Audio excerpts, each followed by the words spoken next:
Wow. That was Jangum Jige. This women's girls' education, a very inspiring song. That's what's beautiful about this artist. The fact that he doesn't just sing about, like he was saying, love, relationship. He sings of things that are important, that add value to people's lives, and that is what made him the man he is today. That is why he stands out of the rest. Just back to you again, Mr. Njai. What year was that song? If I may recall, that was the first, that was just after the construction and inauguration of the July 22nd. Yeah, Arch 22.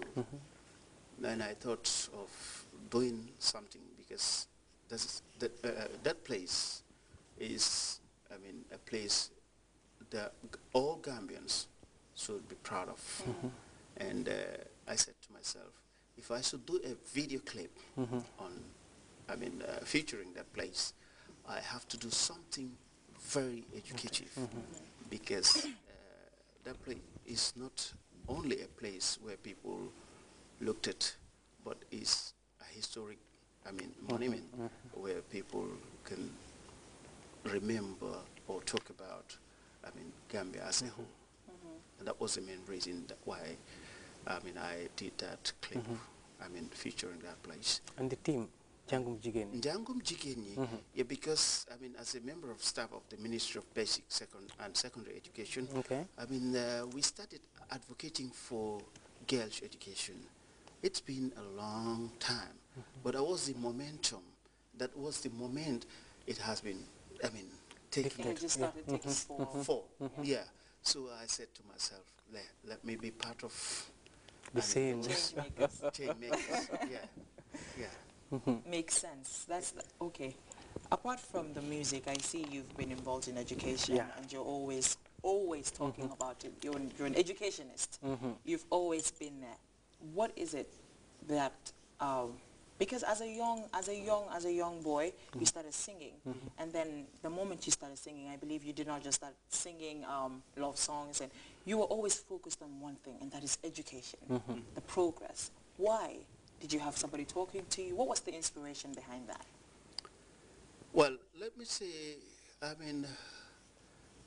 through the people I pass, because in any arena you must be trained or groomed by professional, be it musician, athlete, you name it, religious singer.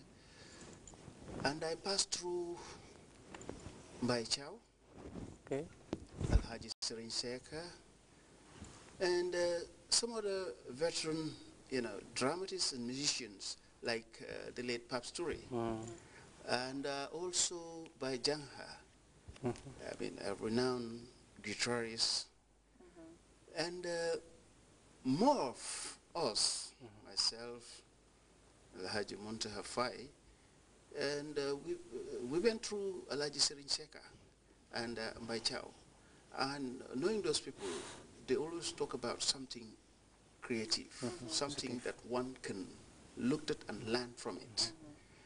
So this, to name few, those are my mentors. Yeah. Anyway. No wonder you were the kid that hung out with the older people. Yeah, because like I sang a song entitled Njangdu West. And Njangdu West, you need to learn from all the people. Fanta, believe it or not, you cannot go through certain things without going through those who were there before you. Exactly, that's true. Yeah. It's a simple logic. Yeah. And there was a time I took a break going to, and I went to UK for, for the studies. Okay. The time I was living here, people said to me, why do you have to leave the music industry and go for further studies? I said to them, well, yeah, there is a trend for music, and there is another trend for Something else. something else. And I've been in this industry for so long, and being the head of schools broadcasting, then now educational broadcasting, I need to develop myself. Of course. If I have the opportunity of developing myself, I should go and do it. Yeah. And that was why I went to Birmingham to do my MA in international broadcast journalism. Wow. And saying what you are doing now, there is a lot you also need to do Of course. to develop yourself Indeed. as a journalist, as also a music journalist, because you need to know what you're doing. Yeah. You need to know the type of music you play. Yeah. You need to know what it entails so that you'll be able to talk about it. Yeah. Interesting. You need to have a focus, direction of what you're doing. I mean, let me just... Okay, Mr. Njai, among these two, which one is your favorite?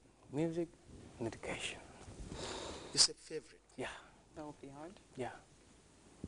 Well, music, I like it, but I also like the type of job I'm doing, to be honest with you. If you go to my ministry and ask for, ask about,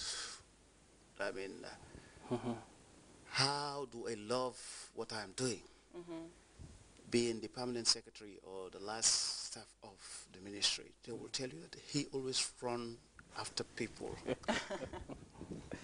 If, there is any program he's supposed to do with you. Because I believe in doing something that you like. Because if you like journalism, even your staff, the staff of Grts, they know about it. Any day we're supposed to record something.